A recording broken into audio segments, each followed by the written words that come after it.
Assalamu alaikum wa rahmatullahi wa barakatuh, my dear brothers, my dear sisters in Islam. We are in France, in Paris, and welcome back to Roaming Ramadan. One of the saddest things that we have witnessed in this beautiful city, actually, mashallah, tabarakallah, Paris, is that when I interacted with an Uber driver, an elderly brother from, I think he's an Arab Muslim, mashallah, tabarakallah, and I asked him, how are the conditions of the Muslims here? We've heard about the banning of the niqab, the banning of hijab in schools and other governmental offices and so on. Then he responded in a manner that I will never forget. He said, we're not Muslims. Now, I remained silent because I knew he didn't mean what he said. I knew instantly he didn't mean that he is not, or we are not Muslims in the literal sense. So I just wanted to give him a chance to elaborate. And so he repeated it a couple of times, and then he said, we didn't really understand Islam as it was revealed by the Prophet Muhammad sallallahu alaihi wasallam. He said we are more united when there is a football match and concerts than when things like that and a demolishing or an abolishing of an obligation that was revealed by Allah subhanahu wa ta'ala is chanted all over the world, and people are insisting that such an obligation should not be practiced by Muslims in the West. And we're silent about it, then we haven't understood what Islam means.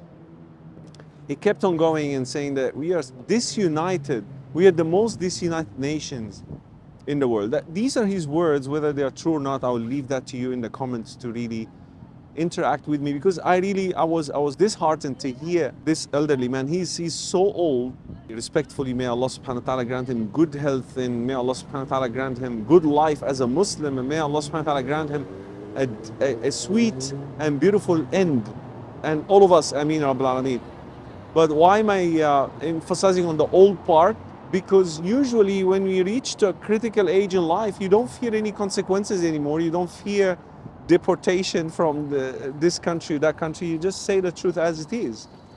And that's why he was very genuine what he said. And Allah subhanahu wa ta'ala told us in the Quran, وَاعْتَصِمُوا بِحَبْلِ اللَّهِ جَمِيعًا وَلَا تَفَرَّقُوا, and hold firm into the robe of Allah, into the Quran.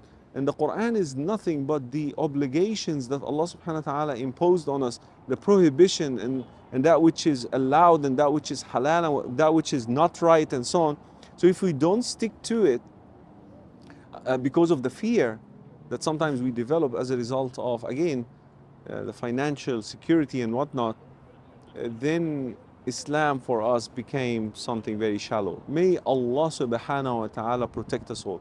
And that's why governments and anyone else in authority, when they see that we are not united upon the truth, when we are not serious about our religion, then they can do whatever they want, because they know that we will not react anymore.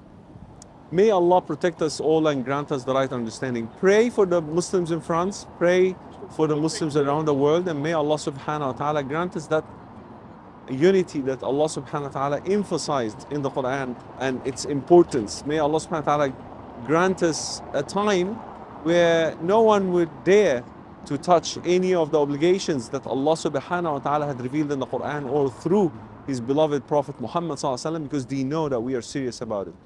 And take it a lesson in life that when people around you, no matter who they are, realize really that you are dead serious about your religion, they will never dare to touch that part of your life. In fact, they will assist you to practice your faith. Believe it or not, try it. I tried it.